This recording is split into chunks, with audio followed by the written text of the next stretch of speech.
Rich dad poor dot book. இந்த audio புத்தக பயணத்திற்கு உங்களை அன்போடு வரவேற்கிறேன்.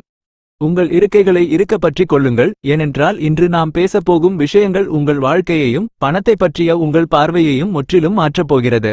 நீங்களும் ஒவ்வொரு மாதமும் சம்பளம் வாங்கிய அடுத்த 5 நாட்களில் பணம் எங்கே போனது என்று தெரியாமல் நடுத்தர வர்க்கத்தின் அந்த தீராத பொருளாதார பெருமூச்சோடு வாழ்பவரா? இன்றைய 2026ஆம் ஆண்டின் அதிவேக பொருளாதார சூழலில் விலைவாசி உயர்வு மற்றும் வேலை பாதுகாப்பின்மை போன்ற காரணங்களால் நடுத்தர மற்றும் ஏழை எளிய மக்கள் தங்களின் வாழ்நாள் முழுவதையும் ஒரு கண்ணுக்கு தெரியாத பொருளாதார சிறைக்குள் கழித்துக் கொண்டிருக்கிறார்கள். இந்த கடுமையான நிதிக்கூண்டிலிருந்து உங்களுக்கு நிரந்தர விடுதலை தரும் ஒரே ஒரு திறவுகோல்தான் இந்த ஆடியோ புத்தகம். மனித உளவியலின்படி நாம் அனைவரும் பணத்தை பற்றிய பயத்திலும் பேராசையிலுமே வளர்க்கப்பட்டிருக்கிறோம்.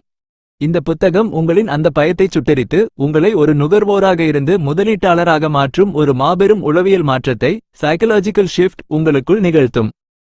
இதனை நீங்கள் முழுமையாக கேட்கும்போது சொந்த வீடு மற்றும் சொகுசு வாகனங்கள் போன்ற போலி சொத்துக்களின் மாயவலையில் இருந்து தப்பித்து உங்களுக்கான உண்மையான சொத்து சாம்ராஜ்யத்தை, ஆசெட் காலம், உருவாக்க கற்றுக்கொள்வீர்கள்.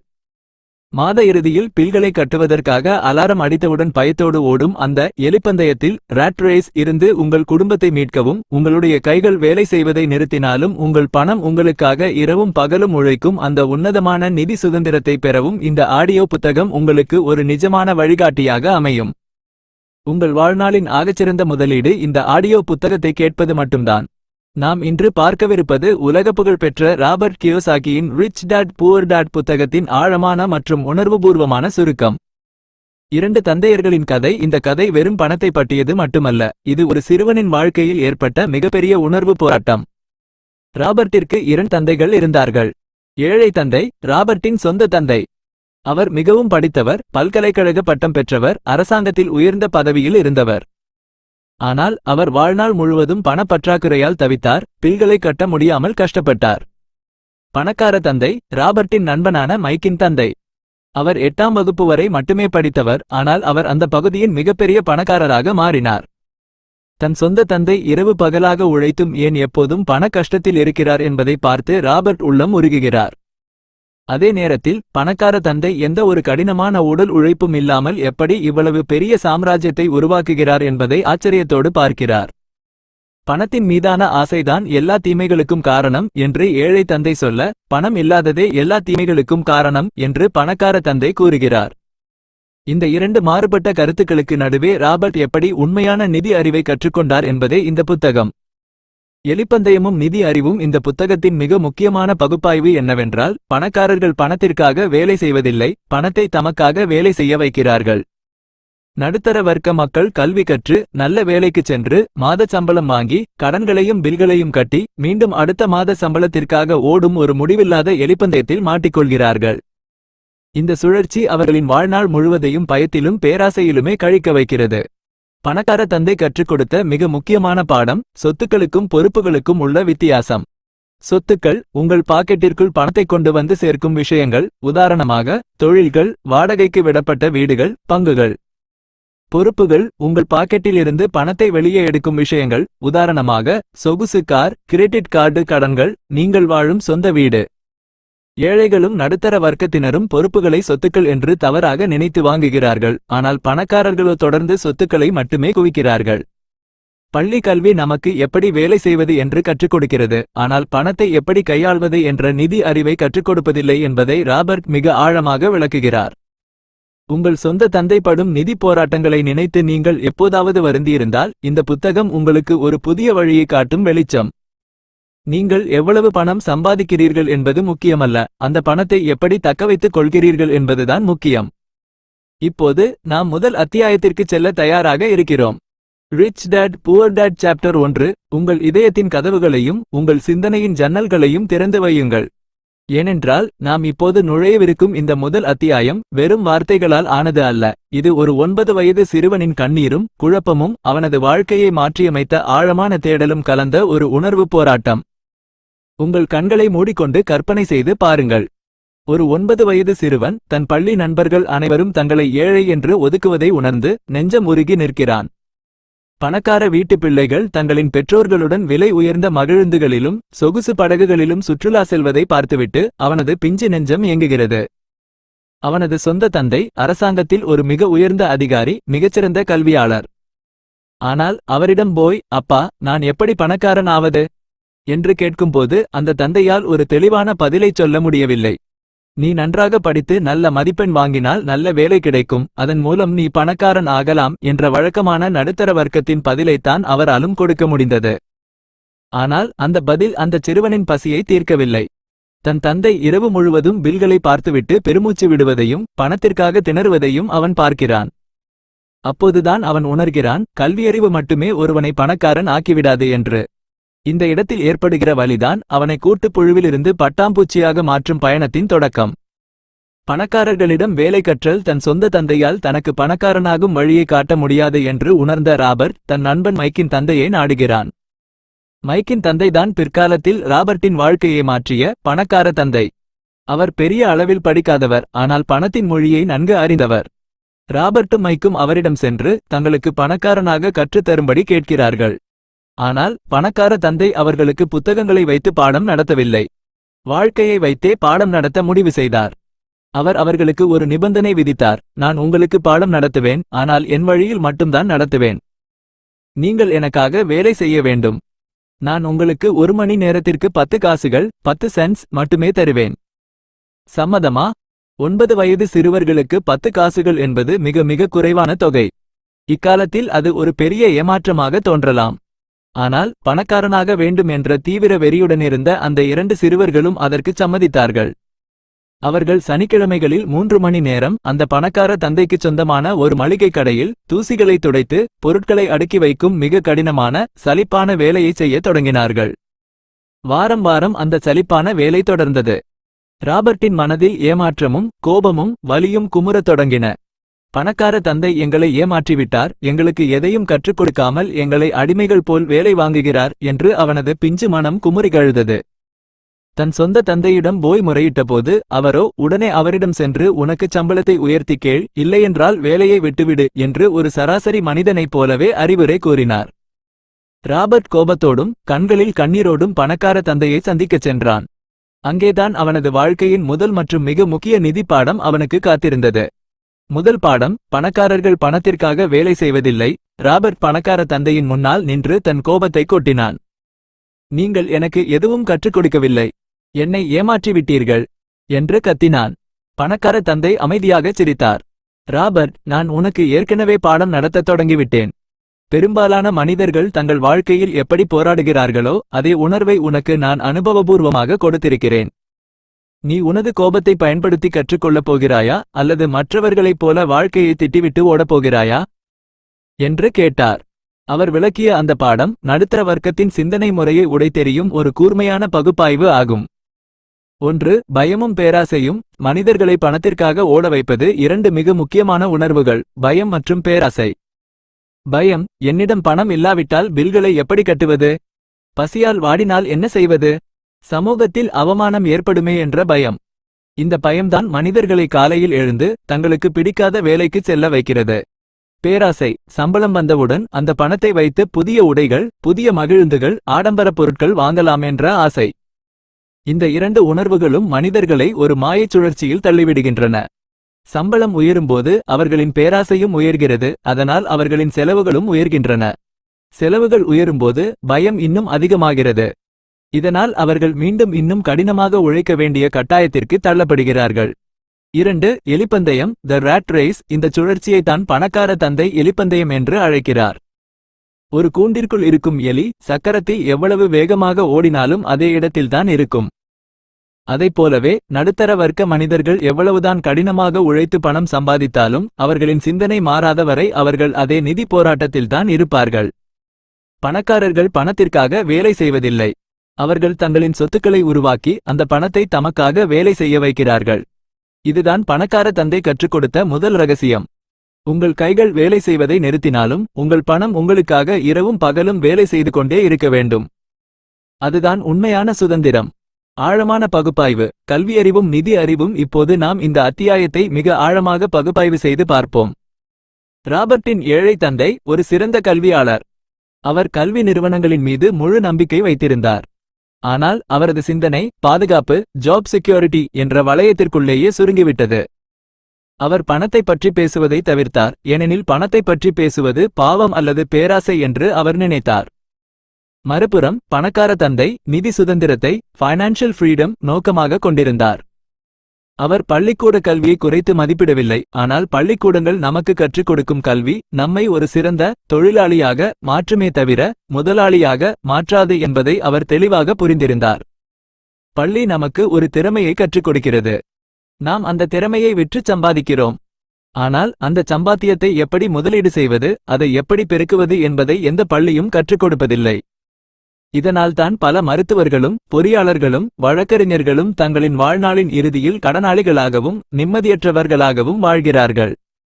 உணர்வுபூர்வமான முடிவுரை. இந்த அத்தியாயத்தின் முடிவில் பணக்கார தந்தை அந்த 2 சிறுவர்களுக்கும் ஒரு புதிய சவாலை விடுத்தார். இந்த முறை அவர்கள் மணிக்கு 10 காசுகள் கூட இல்லாமல் முற்றிலும் இலவசமாக வேலை செய்ய வேண்டும். அந்த சிறுவர்கள் அதற்கு சம்மதித்தார்கள். பணம் கிடைக்காது என்று தெரிந்தவுடன் அவர்களின் பேராசையும் பயமும் அடங்கியது. அவர்களின் கண்கள் பணத்தை தாண்டி சுற்றியுள்ள வாய்ப்புகளை பார்க்கத் தொடங்கின. அப்போதுதான் அவர்கள் கவனித்தார்கள், மளிகை கடையின் மேலாளர் விற்காத காமிக்ஸ் புத்தகங்களின் அட்டை பக்கங்களை கிழித்துவிட்டு புத்தகங்களை வீசி எறிவதை பார்த்தார்கள். ராபர்ட்டும் மைக்கும் அந்த வீணான புத்தகங்களை சேகரித்து மைக்கின் வீட்டின் அடித்தளத்தில் ஒரு சிறிய நூலகத்தை தொடங்கினார்கள். மற்ற சிறுவர்களிடம் ஒரு குறிப்பிட்ட கட்டணம் வசூலித்து அவர்களை படிக்க அனுமதித்தார்கள். இப்போது பாருங்கள், அவர்கள் அங்கே வேலை செய்யவில்லை, ஆனால் அவர்களின் மூளை வேலை செய்தது. அவர்கள் தங்களுக்கு கீழ் ஒரு சிறுமியை வேலைக்கு அமர்த்தினார்கள். அவர்கள் விளையாடிக் கொண்டிருக்கும் போதும் தூங்கிக் கொண்டிருக்கும் போதும் அந்த நூலகம் அவர்களுக்கு பணத்தை ஈட்டித் தந்தது. அவர்கள் தங்களின் முதல் சொத்தை ஆசெட் உருவாக்கி பணத்தை தமக்காக வேலை செய்ய வைத்தார்கள். தன் சொந்த தந்தை கொடுத்த அறிவுரை அவனை கடனாளியாக மாற்றியிருக்கும், ஆனால் பணக்கார தந்தை கொடுத்த இந்த முதல் பாடம் அவனுக்குள் ஒரு தொழில்முனைவோரை ஆண்டர்பிரினியோர் உருவாக்கியது. நண்பர்களே, உங்கள் வாழ்க்கையிலும் நீங்கள் இப்போதே சிந்திக்கத் தொடங்குங்கள். நீங்கள் பணத்திற்காக ஓடிக்கொண்டிருக்கிறீர்களா அல்லது பணத்தை உங்களுக்காக ஓட வைக்கப் போகிறீர்களா? முதல் அத்தியாயம் இத்துடன் நிறைவடைகிறது. Chapter 2 Why Teach Financial Literacy. Audio புத்தகத்தின் அடுத்த பகுதிக்கு உங்களை அன்போடு வரவேற்கிறேன் நண்பர்களே. உங்கள் சிந்தனைகளை இன்னும் கூர்மையாக்கிக் கொள்ளுங்கள். ஏனென்றால் இந்த 2வது அத்தியாயம் உங்கள் பொருளாதார வாழ்வின் அஸ்திவாரத்தையே மாற்றி அமைக்கப் போகிறது. முந்தைய அத்தியாயத்தில் பணக்காரர்கள் பணத்திற்காக வேலை செய்வதில்லை என்ற ரகசியத்தை கற்றுக்கொண்டோம். இந்த அத்தியாயத்தில் சம்பாதித்த பணத்தை எப்படி பாதுகாப்பது, அதை எப்படி கோடிக்கணக்கில் பெருக்குவது என்ற மிக முக்கிய ரகசியத்தை நாம் பார்க்கப் போகிறோம். கற்பனை செய்து பாருங்கள், ஒரு நபர் திடீரென்று ஒரு மிகப்பெரிய அதிர்ஷ்ட போட்டியில் பல கோடிகளை வெல்கிறார். அல்லது ஒரு ஏழை விளையாட்டாளர் தனது திறமையால் ஒரே இரவில் கோடீஸ்வரர் ஆகிறார். ஆனால் அடுத்த சில ஆண்டுகளிலேயே அவர்கள் மீண்டும் பழையபடி ஏழையாக மாறி கடனாளியாக நடுத்தெருவிற்கு வந்த கதைகளை நாம் செய்தித்தாளில் படித்திருப்போம். இது ஏன் நடக்கிறது என்று நீங்கள் எப்போதாவது யோசித்ததுண்டா? ராபர்ட் இதற்கு மிக எளிய ஆனால் ஆழமான காரணத்தை கூறுகிறார். நீங்கள் எவ்வளவு பணம் சம்பாதிக்கிறீர்கள் என்பது முக்கியமல்ல, அந்த பணத்தை நீங்கள் எப்படி தக்கவைத்துக் கொள்கிறீர்கள் என்பதுதான் முக்கியம். பணக்காரனாக மாறுவது எளிது, ஆனால் பணக்காரனாகவே வாழ்ந்து மடிவது கடினம். அதற்கு தேவையானது கல்வி நிறுவனங்களில் கற்றுத்தரப்படாத நிதி அறிவு மட்டுமே. பணத்தின் மிக முக்கிய விதி. ராபர்ட்டும் அவனது நண்பன் மைக்கும் வளர்ந்து பெரியவர்கள் ஆகும்போது பணக்கார தந்தை அவர்களுக்கு ஒரு எளிய விதியை கற்றுக் கொடுத்தார். அந்த விதிதான் நிதி அறிவின் ஒட்டுமொத்த சாராம்சம். நீங்கள் பணக்காரர் ஆக வேண்டுமானால் உங்களுக்கு சொத்துக்களுக்கும் பொறுப்புகளுக்கும் உள்ள வித்தியாசம் தெரிந்திருக்க வேண்டும். மேலும் நீங்கள் தொடர்ந்து சொத்துக்களை மட்டுமே வாங்க வேண்டும். இது கேட்பதற்கு மிக எளிமையாக தோன்றலாம். ஆனால் உலகத்திலுள்ள பெரும்பாலான மனிதர்கள் இந்த ஒரு எளிய விதியை புரிந்து கொள்ளாததால் தான் வாழ்நாள் முழுவதும் பண கஷ்டத்தில் உழுகிறார்கள். நடுத்தர வர்க்கத்தினரும் ஏழைகளும் பொறுப்புகளை சொத்துக்கள் என்று தவறாக நினைத்து வாங்குகிறார்கள். ஏன் இந்த தவறு நடக்கிறது? ஏனென்றால் நம் பள்ளி மற்றும் கல்லூரி கல்வி நமக்கு வார்த்தைகளை படிக்கவும் எழுதவும் கற்றுக் கொடுக்கிறது. ஆனால் எண்களை படிக்கவும் பணத்தின் ஓட்டத்தை புரிந்து கொள்ளவும் கற்றுக் கொடுப்பதில்லை. கணக்கியல் என்பது பலருக்கு ஒரு சலிப்பான பாடமாக தோன்றலாம், ஆனால் அதுதான் பணக்காரர்களின் உலகத்தை இயக்கும் ரகசிய மொழி. சொத்து மற்றும் பொறுப்பு ஆழமான பகுப்பாய்வு. பணக்கார தந்தை இந்த 2 வார்த்தைகளுக்கும் அகராதியில் உள்ள கடினமான விளக்கங்களை கொடுக்கவில்லை. 9 வயது சிறுவனுக்கும் புரியும் வகையில் மிக எளிமையாக விளக்கினார். சொத்து ஆசெட். சொத்து என்பது உங்கள் பாக்கெட்டிற்குள் பணத்தை கொண்டு வந்து சேர்க்கும் ஒரு விஷயம். நீங்கள் வேலை செய்யாவிட்டாலும் அது உங்களுக்கு வருமானத்தை தந்து கொண்டே இருக்கும். பொறுப்பு லயபிலிட்டி. பொறுப்பு என்பது உங்கள் பாக்கெட்டிலிருந்து பணத்தை வெளியே எடுக்கும் ஒரு விஷயம். அது உங்களிடமிருக்கும் பணத்தை செலவு செய்து கொண்டே இருக்கும். இந்த எளிய வரைபடத்தை உங்கள் மனதில் பதிய வைத்துக் கொள்ளுங்கள்.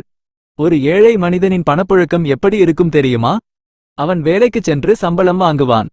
அந்த சம்பளம் அப்படியே வாடகை, உணவு, உடை, வரி போன்ற அன்றாட செலவுகளுக்கே சரியாக இருக்கும். அவனிடம் சொத்துக்களும் இருக்காது, பொறுப்புகளும் இருக்காது. அவனது வருமானம் அப்படியே செலவாக மாறிவிடும். ஒரு நடுத்தர வர்க்க மனிதனின் பணப்புழக்கம் இன்னும் ஆபத்தானது. அவன் கடினமாக உழைத்துச் சம்பாதிப்பான். சம்பளம் உயர்ந்தவுடன் அவன் ஒரு பெரிய சொகுசு வீட்டை வங்கிக் கடனில் வாங்குவான், ஒரு புதிய மகிழுந்தை வாங்குவான், கடன் அட்டைகளை பயன்படுத்துவான். அவன் இவற்றை தன் வாழ்நாளின் ஆகச்சிறந்த சொத்துக்கள் என்று பெருமையாக நினைத்துக் கொள்வான். ஆனால் உண்மையில் அவை அவனது பாக்கெட்டிலிருந்து மாதாமாதம் வட்டி என்ற பெயரிலும் வரி என்ற பெயரிலும் பணத்தை வெளியே உறிஞ்சும் பொறுப்புகள். அவனது வருமானம் பொறுப்புகளின் வழியாக செலவாக மாறிப்போய்விடும். ஆனால் ஒரு பணக்கார மனிதனின் பணப்புழக்கம் முற்றிலும் மாறுபட்டது. அவனது வருமானம் வந்தவுடன் அவன் அதை செலவு செய்ய மாட்டான். அந்த பணத்தை கொண்டு பங்குகள், பத்திரங்கள், வாடகைக்கு விடக்கூடிய நிலங்கள், அறிவுசார் சொத்துரிமைகள் போன்ற உண்மையான சொத்துக்களை வாங்குவான். அந்த சொத்துக்கள் அவனுக்கு மேலும் பல வழிகளில் வருமானத்தை தரும். அந்த வருமானத்தைக் கொண்டு அவன் மீண்டும் புதிய சொத்துக்களை வாங்குவான். இது ஒரு முடிவில்லாத பணமழையாக மாறும். சொந்த வீடு ஒரு சொத்தா அல்லது பொறுப்பா? இந்த அத்தியாயத்தில் ராபர்ட் ஒரு மிகப்பெரிய குண்டை தூக்கி போடுகிறார். அது நடுத்தர வர்க்கத்தின் ஒட்டுமொத்த நம்பிக்கையையும் உலுக்கியது. நீங்கள் வாழும் சொந்த வீடு ஒரு சொத்து அல்ல, அது ஒரு பொறுப்பு என்று அவர் கூறுகிறார். இந்த இடத்தில் ஒரு சராசரி மனிதனுக்கு கோபமும் ஆதங்கமும் வருவது இயற்கை. தன் வாழ்நாள் முழுவதையும் அடிமையாக வேலை செய்து 30 ஆண்டுகள் வங்கிக் கடன் கட்டி வாங்கும் வீட்டை ஒரு பொறுப்பு என்று கூறினால் யாருக்குத்தான் கோபம் வராது? ஆனால் ராபர்ட் இதை உணர்ச்சிவசப்படாமல் எண்களின் அடிப்படையில் பகுப்பாய்வு செய்கிறார். நீங்கள் ஒரு வீட்டை வாங்கும்போது உங்கள் பாக்கெட்டிலிருந்து பணம் வெளியேறுகிறதா அல்லது உள்ளே வருகிறதா? மாதாமாதம் அதற்கான தவணைத் தொகை, சொத்து வரி, காப்பீடு, பராமரிப்பு செலவுகள் என அனைத்தும் உங்கள் பாக்கெட்டிலிருந்து பணத்தை வெளியேற்றுகின்றன. ஒருவேளை நீங்கள் அந்த வீட்டை வாடகைக்கு விட்டு அந்த வாடகைத் தொகை உங்கள் அனைத்து செலவுகளையும் தாண்டி உங்களுக்கு லாபம் தந்தால் மட்டுமே அது சொத்து. நீங்கள் வாழும் வீடு எப்போதும் ஒரு பொறுப்புதான். சொந்த வீடு வாங்குவது தவறு என்று ராபர்ட் கூறவில்லை. ஆனால் உங்கள் வாழ்நாளின் 30 ஆண்டுகளை ஒரு வீட்டின் கடனை அடைப்பதிலேயே செலவழித்துவிட்டால் உங்களால் வேறு எந்த ஒரு நல்ல முதலீட்டையும் செய்ய முடியாமல் போய்விடும். உங்கள் முதலீட்டுக்கான வாய்ப்புகளும் நேரமும் பறிபோய்விடுகின்றன என்பதைத்தான் அவர் உணர்வுபூர்வமாக விளக்குகிறார். உணர்வுபூர்வமான உண்மை, எலிப்பந்தயத்தின் வழி. இப்போது இந்த அத்தியாயத்தின் ஆழமான உணர்வு பகுதிக்கு வருவோம். ஒரு மனிதன் நன்றாக படித்து ஒரு பெரிய நிறுவனத்தில் நல்ல வேலைக்குச் சேர்கிறான். அவனுக்கு திருமணம் நடக்கிறது. அவனது மனைவியும் வேலைக்குச் செல்கிறாள். 2 சம்பளங்கள் வருவதால் அவர்கள் தங்களை பணக்காரர்களாக உணர்கிறார்கள். உடனே அவர்கள் ஒரு புதிய வீடு, கார் வாங்குகிறார்கள். இப்போது அவர்களின் செலவுகள் அதிகரிக்கின்றன. அவர்களுக்கு குழந்தைகள் பிறக்கிறார்கள். செலவுகள் இன்னும் கூடுகின்றன. இப்போது அவர்கள் இன்னும் அதிக பணம் சம்பாதிக்க வேண்டிய கட்டாயத்திற்கு தள்ளப்படுகிறார்கள். அவர்கள் இன்னும் கடினமாக உழைத்து அடுத்த பதவி உயர்வை பெறுகிறார்கள். சம்பளம் கூடுகிறது, ஆனால் கூடவே வரியும் கூடுகிறது. அவர்கள் தங்களின் வாழ்க்கை தரத்தை உயர்த்திக் கொண்டே போகிறார்கள், ஆனால் அவர்களின் நிதி நிலைமை அதே இடத்தில்தான் இருக்கிறது. காலையில் அலாரம் அடித்தவுடன் பயத்தோடு எழுந்து வேலைக்கு ஓடுவது, மாத இறுதியில் சம்பளம் வந்தவுடன் பில்களை கட்டுவது, மீண்டும் அடுத்த மாதத்திற்காக ஓடுவது. இதுதான் நடுத்தர வர்க்கத்தின் நிதி கூண்டு. அவர்கள் தங்களின் அறியாமையினாலும் நிதி அறிவு இல்லாததாலும் தங்களை தாங்களே ஒரு பொருளாதார சிறையில் அடைத்துக் கொள்கிறார்கள். பகுப்பாய்வு முடிவுரை: பணக்காரர்கள் தங்களின் சொத்து பகுதியை ஆசெட் காலம் வளர்ப்பதில் மட்டுமே கவனம் செலுத்துகிறார்கள். நடுத்தர வர்க்கத்தினரோ தங்களின் பொறுப்புகளை வளர்த்து கொண்டு அதை சொத்து என்று ஏமாந்து போகிறார்கள். இந்த அத்தியாயம் நமக்கு கற்றுத்தரும் இறுதி பாடம் இதுதான்: கல்வி உங்களை ஒரு நல்ல தொழிலாளியாக மாற்றும், ஆனால் நிதி அறிவு மட்டுமே உங்களை ஒரு சுதந்திரமான மனிதனாக மாற்றும். நீங்கள் மற்றவர்களுக்காக உழைப்பதை நிறுத்திவிட்டு உங்கள் பணத்தை உங்களுக்காக உழைக்க வைக்க வேண்டும். அடுத்த அத்தியாயத்தில் நாம் எப்படி நமக்கான சொந்த தொழிலை தொடங்குவது, இந்த எலிப்பந்தயத்தில் இருந்து எப்படி முற்றிலுமாக வெளியேறுவது என்ற மிக ஆழமான தந்திரங்களை பார்க்கப் போகிறோம். Chapter 3 mind your on business audio புத்தகத்தின் அடுத்த முக்கியமான பகுதிக்கு உங்களை அன்போடு வரவேற்கிறேன் நண்பர்களே. இந்த அத்தியாயத்தின் தலைப்பை கேட்கும்போது உன் வேலையை பார்த்து கொண்டு போ என்று யாரோ நம்மை கோபமாக திட்டுவது போல தோன்றலாம். ஆனால் பணக்கார தந்தை இந்த வார்த்தைகளுக்கு பின்னால் ஒளித்து வைத்திருக்கும் நிஜமான அர்த்தம் உங்கள் பொருளாதார வாழ்வின் தலையெழுத்தையே மாற்றக்கூடிய ஒரு மாபெரும் ரகசியம். உங்கள் கவனத்தை முழுமையாக இங்கே செலுத்துங்கள். கற்பனை செய்து பாருங்கள். உலக புகழ்பெற்ற மெக்டொனால்ட்ஸ் நிறுவனத்தின் நிறுவனர் ரே கிராக் ஒரு முறை பல்கலைக்கழக மாணவர்களிடம் பேசிக் கொண்டிருந்தார். அப்போது அவர் மாணவர்களை பார்த்து, நான் என்ன தொழில் செய்கிறேன் என்று உங்களுக்கு தெரியுமா என்று ஒரு கேள்வியை கேட்டார். அங்கிருந்த மாணவர்கள் அனைவரும் சிரித்தார்கள். உலகத்திற்கே தெரியும், நீங்கள் ஹாம்பர்கர் விற்கும் தொழில் செய்கிறீர்கள் என்றார்கள். ரே கிராக் மென்மையாகச் சிரித்துவிட்டு சொன்னார், நண்பர்களே, நான் ஹாம்பர்கர் விற்கும் தொழில் செய்யவில்லை. என் உண்மையான தொழில் ரியல் எஸ்டேட், அதாவது நில வியாபாரம். அவர் சொன்னதன் பின்னணியில் இருந்த ஆழமான உண்மை என்ன தெரியுமா? மெக்டொனால்ட்ஸ் உணவகம் உலகின் எந்த பகுதியில் தொடங்கப்பட்டாலும் அந்த உணவகம் அமையும் நிலமும் அதன் கட்டிடமும் ரே கிராக்கின் நிறுவனத்திற்கு சொந்தமானதாக இருக்கும். ஹாம்பர்கர் விற்பது என்பது அவரது வேலை, ஆனால் நிலங்களை வாங்கி தன் சொத்துக்களை குவிப்பதுதான் அவரது உண்மையான தொழில். இந்த வித்தியாசத்தைத்தான் பெரும்பாலான மனிதர்கள் தங்கள் வாழ்நாளில் புரிந்து கொள்வதே இல்லை. வேலைக்கும் தொழிலுக்கும் உள்ள வித்தியாசம் ராபர்ட் இந்த அத்தியாயத்தில் மிக ஆழமான ஒரு பகுப்பாய்வை முன்வைக்கிறார். பல மனிதர்கள் தங்களின் வேலை எது, தங்களின் தொழில் எது என்பதை குழப்பிக் கொள்கிறார்கள். ஒரு நபர் தன்னிடம், நான் ஒரு வங்கியாளர் என்றோ நான் ஒரு மருத்துவர் என்றோ கூறும்போது அவர் தனது தொழிலை கூறவில்லை, மாறாக தான் செய்யும் வேலையை தான் கூறுகிறார். அவர்கள் ஒரு வங்கிக்காகவோ அல்லது ஒரு மருத்துவமனைக்காகவோ வேலை செய்கிறார்கள். அவர்கள் மற்றுமொரு நபரின் தொழிலை வளர்ப்பதற்காக தங்களின் உழைப்பை தருகிறார்கள். நடுத்தர வர்க்க மனிதர்கள் வாழ்நாள் முழுவதும் மற்றவர்களுக்காக உழைப்பதிலேயே காலத்தை கழிக்கிறார்கள். முதலாவதாக, அவர்கள் நிறுவனத்தின் முதலாளி பணக்காரன் ஆவதற்காக உழைக்கிறார்கள். இரண்டாவதாக, அவர்கள் அரசாங்கத்திற்கு வரி கட்டுவதற்காக உழைக்கிறார்கள். மூன்றாவதாக, அவர்கள் தங்களுக்கு கடன் கொடுத்த வங்கிகளுக்கு வட்டி கட்டுவதற்காக உழைக்கிறார்கள். உங்கள் வேலையை கவனிப்பது என்பது நீங்கள் தினமும் காலையில் எழுந்து மற்றவர்களின் சொத்து பகுதியை வளர்ப்பதற்காக ஓடுவதை குறிக்கும். உங்கள் சொந்த தொழிலை கவனிப்பது என்பது உங்களுக்கான சொத்து பகுதியை நீங்களே உருவாக்குவதை குறிக்கும். உணர்வுபூர்வமான உண்மை, சுய அடையாளத்தை இழத்தல். இங்குதான் நாம் ஒரு மனிதனின் உணர்வுபூர்வமான வழியை புரிந்து கொள்ள வேண்டும். ஒருவர் 30 ஆண்டுகள் ஒரு நிறுவனத்தில் மிக விசுவாசமாக வேலை செய்கிறார். நிறுவனத்தின் உயர்விற்காக தன் இரவையும் பகலையும் தியாகம் செய்கிறார். தன் குடும்பத்தோடு செலவிட வேண்டிய நேரத்தை கூட நிறுவனத்திற்காக கொடுக்கிறார். ஆனால் ஒரு நாள் திடீரென பொருளாதார மந்தநிலை ஏற்படும்போதோ அல்லது நிறுவனத்தில் ஏதேனும் மாற்றம் வரும்போதோ அவர் வேலையை விட்டு நீக்கப்படுகிறார். அந்த நொடியில் அவரிடம் எஞ்சியிருப்பது என்ன? 0. அவர் 30 ஆண்டுகள் வளர்த்த சாம்ராஜ்யம் அவரோடு வரப்போவதில்லை. அவர் வாங்கிய ஆடம்பர காரின் தவணையும் வீட்டின் கடனும் மட்டுமே அவரோடு நிற்கும். ஏனென்றால் அவர் தன் வாழ்நாளில் மற்றவர்களின் தொழிலைத்தான் கவனித்தாரே தவிர தனக்கென்று ஒரு தொழிலை அவர் உருவாக்கவே இல்லை. இந்த ஏமாற்றமும் வலியும் நடுத்தர வர்க்க மனிதர்களை மனரீதியாகவும் பொருளாதார ரீதியாகவும் முற்றிலும் உடைத்துவிடுகிறது. உங்கள் சொத்து பகுதியை உருவாக்குங்கள். அப்படியென்றால் நாம் அனைவரும் உடனே வேலைகளை துறந்துவிட்டு புதிய நிறுவனங்களை தொடங்க வேண்டுமா? ராபர்ட் அதற்கு இல்லை என்று மிக தெளிவாக பதிலளிக்கிறார். நீங்கள் உங்கள் தற்போதைய வேலையை தொடரலாம், நல்ல ஊழியராகவே இருக்கலாம். ஆனால் உங்கள் வேலையின் மூலம் கிடைக்கும் வருமானத்தைக் கொண்டு உங்கள் சொந்த தொழிலை, அதாவது உங்கள் சொத்து பகுதியை வளர்க்கத் தொடங்க வேண்டும். பணக்கார தந்தை சிறுவர்களுக்கு கற்றுக் கொடுத்த உண்மையான சொத்துக்கள் எவை தெரியுமா? நீங்கள் நேரில் செல்ல தேவையில்லாத தொழில்கள். நீங்கள் அங்கே மேலாளராக இருக்கக்கூடாது. நீங்கள் அந்த தொழிலின் உரிமையாளராக மட்டுமே இருக்க வேண்டும். அதை நடத்துவதற்கு வேறு நபர்கள் இருக்க வேண்டும். நீங்கள் நேரில் சென்று வேலை செய்ய வேண்டியிருந்தால் அது தொழில் அல்ல, அது வேலை. பங்குகள், ஸ்டாக்ஸ், ஒரு நிறுவனத்தின் சிறு பகுதியை நீங்கள் வாங்குவது. பத்திரங்கள், பாண்ட்ஸ், அரசாங்கத்திற்கோ அல்லது நிறுவனங்களுக்கோ கடன் கொடுத்து அதிலிருந்து வட்டி பெறுவது. வருமானம் தரும் real estate, income generating real estate, மாதாமாதம் உங்களுக்கு வாடகை தரக்கூடிய நிலங்கள் அல்லது கட்டிடங்கள். அறிவுசார் சொத்துரிமைகள், ராயல்டீஸ், நீங்கள் எழுதிய புத்தகங்கள், இசை அல்லது நீங்கள் கண்டுபிடித்த காப்புரிமைகள் மூலம் வரும் தொடர் வருமானம். உங்களுக்கு எந்த துறையில் ஆர்வம் இருக்கிறதோ அந்த துறையில் உங்கள் சொத்துக்களை வாங்கத் தொடங்குங்கள். உங்களுக்கு நிலங்களின் மீது ஆர்வம் இருந்தால் ரியல் எஸ்டேட் துறையை தேர்ந்தெடுங்கள். உங்களுக்கு பங்குச்சந்தையில் ஆர்வம் இருந்தால் பங்குகளை வாங்குங்கள்.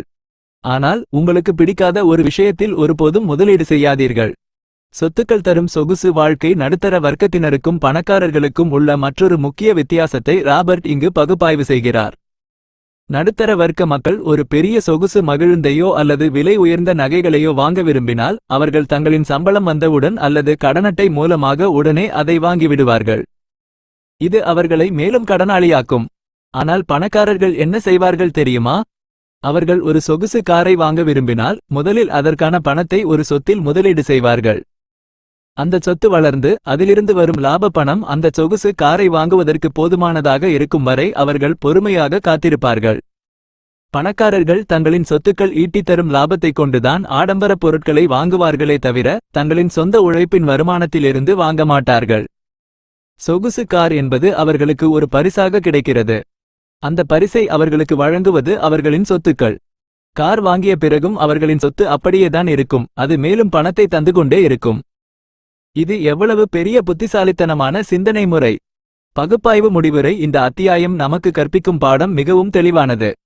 உங்கள் பொருளாதார பாதுகாப்பிற்கு உங்கள் வேலை மட்டுமே உத்தரவாதம் அளிக்க முடியாது. உங்கள் வேலையை கவனித்துக்கொண்டே உங்கள் பாக்கெட்டில் இருக்கும் ஒவ்வொரு ரூபாயையும் ஒரு விசுவாசமான ஊழியராக மாற்றுங்கள்.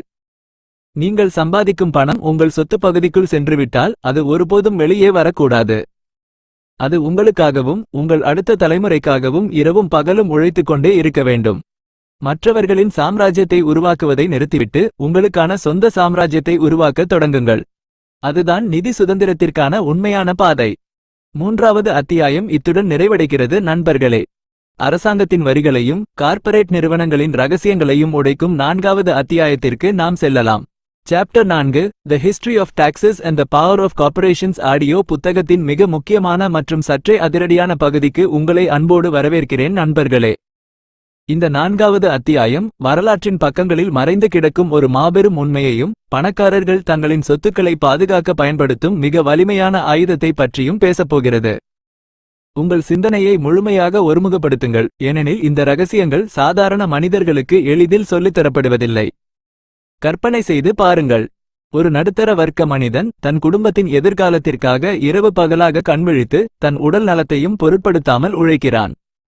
அவனுக்கு பதவி உயர்வும் கிடைக்கிறது, சம்பளமும் உயர்கிறது. அவன் மகிழ்ச்சியில் துள்ளி குதிக்கிறான். ஆனால் மாத இறுதியில் அவனது கையில் வரும் சம்பள பட்டியலை பார்க்கும்போது அவனது முகம் சுருங்கிப் போகிறது. அவன் சம்பாதித்த பணத்தின் ஒரு மிகப்பெரிய பகுதி அவன் கையை தொடுவதற்கு முன்பாகவே அரசாங்கத்தால் வரியாக பறிக்கப்பட்டிருக்கிறது. அவன் நெஞ்சம் உருகி கேட்கிறான், நான் கஷ்டப்பட்டு உழைத்த பணத்தை ஏன் அரசாங்கம் இப்படி பிடுங்கிக் கொள்கிறது என்று.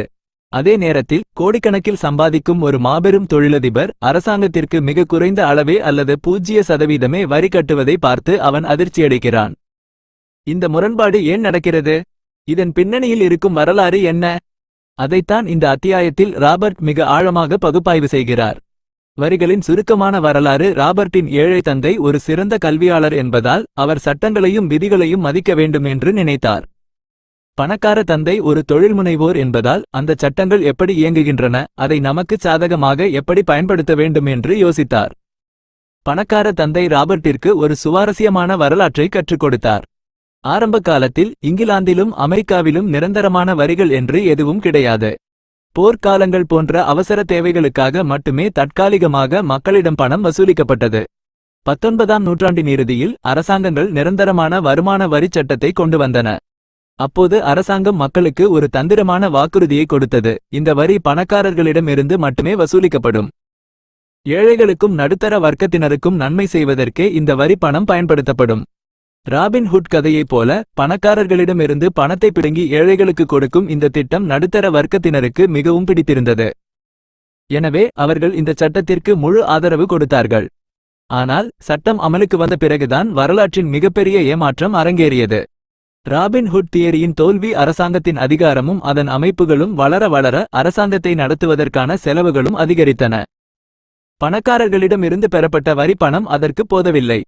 இதனால் அரசாங்கம் மெதுவாக தன் வரியின் எல்லையை நடுத்தர வர்க்கத்தினரையும் ஏழைகளையும் நோக்கி விரிவுபடுத்தியது. பணக்காரர்கள் ஏமாளிகள் அல்ல. அவர்கள் தங்களின் பணத்தை பாதுகாப்பதில் மிகச்சிறந்த புத்திசாலிகள். அரசாங்கம் வரி சட்டங்களை கொண்டு வந்தவுடன் பணக்காரர்கள் தங்களின் சட்ட வல்லுநர்களையும் கணக்காளர்களையும் கொண்டு வரியிலிருந்து தப்பிப்பதற்கான சட்டப்பூர்வமான வழிகளை கண்டுபிடித்தார்கள். இறுதியில் என்ன நடந்தது தெரியுமா? பணக்காரர்களை தண்டிப்பதற்காக கொண்டு வரப்பட்ட வரி இன்று தங்களை காப்பாற்றிக் கொள்ள தெரியாத நடுத்தர வர்க்கத்தினரையும் ஏழைகளையும் மட்டுமே வாட்டி வதைக்கிறது. ராபின் ஹுட் கதை நிஜ வாழ்க்கையில் தலைகீழாக மாறிவிட்டது. கார்ப்பரேட் நிறுவனங்களின் மாபெரும் சக்தி பணக்காரர்கள் தங்களை காத்துக்கொள்ள கண்டுபிடித்த அந்த மாபெரும் சட்டப்பூர்வமான ஆயுதம் தான் கார்ப்பரேஷன், அதாவது கூட்டுத்தாபனம் அல்லது கார்ப்பரேட் நிறுவனம்.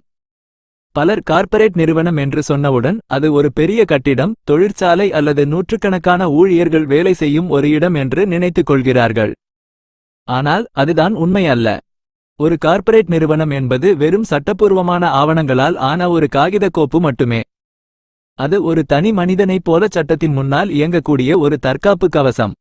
ஒரு சாதாரண மனிதனின் பணப்புழக்கத்திற்கும் ஒரு கார்ப்பரேட் நிறுவனத்தின் பணப்புழக்கத்திற்கும் உள்ள வித்தியாசத்தை ராபர்ட் மிக ஆழமாக பகுப்பாய்வு செய்கிறார். சாதாரண மனிதர்களின், ஊழியர்களின் பணப்புழக்கம் அவர்கள் உழைத்து முதலில் சம்பாதிக்கிறார்கள். சம்பாதித்த பணத்திலிருந்து அரசாங்கத்திற்கு முதலில் வரி கட்டுகிறார்கள். வரியை கட்டிய பிறகு எஞ்சியிருக்கும் பணத்தை வைத்து மட்டுமே செலவு செய்கிறார்கள். கார்ப்பரேட் நிறுவனங்களின் பணப்புழக்கம் அவை முதலில் தொழில்கள் மூலம் சம்பாதிக்கின்றன. சம்பாதித்த பணத்தைக் கொண்டு வணிகச் செலவுகள், பயணங்கள், வாகன பராமரிப்பு என தங்களின் அனைத்து தேவைகளுக்கும் சட்டப்பூர்வமாக செலவு செய்கின்றன. இறுதியாக எஞ்சியிருக்கும் மிகச்சிறிய தொகைக்கு மட்டுமே அரசாங்கத்திற்கு வரி கட்டுகின்றன. இந்த ஒரே ஒரு வித்தியாசம் தான் பணக்காரர்களை தொடர்ந்து பணக்காரர்களாகவும் நடுத்தர வர்க்கத்தினரை வாழ்நாள் முழுவதும் எலிப்பந்தயத்திலும் வைத்திருக்கக்கூடிய மாபெரும் ரகசியம். நிதி அறிவின் 4 தூண்கள். நீங்கள் இந்த எலிப்பந்தயத்தில் இருந்து தப்பிக்க வேண்டுமானால் உங்களுக்குள் இருக்கும் வணிக நுண்ணறிவை, ஃபைனான்ஷியல் ஐக்யூ, வளர்க்க வேண்டும் என்று ராபர்ட் கூறுகிறார். இந்த வணிக நுண்ணறிவு 4 மிக முக்கியமான தூண்களால் ஆனது. கணக்கியல், அக்கவுண்டிங், இது எண்களை படிக்கும் திறன்.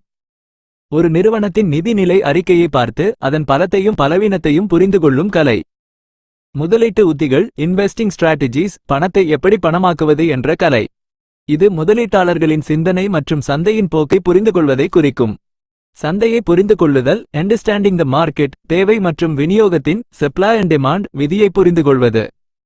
சந்தைக்கு என்ன தேவை என்பதை அறிந்து அதற்கேற்ப முதலீடு செய்வது.